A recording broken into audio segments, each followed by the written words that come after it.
So the latch mechanism on the armrest to my car has recently stopped latching.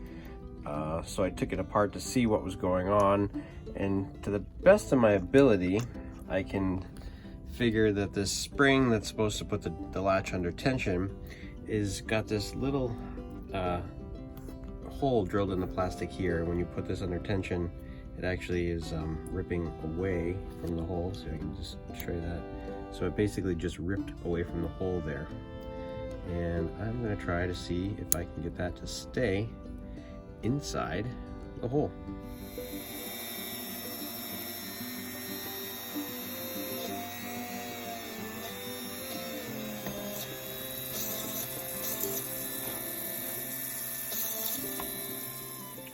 Well, I drilled a hole after putting some 3D plastic from a 3D pen blocking the old hole.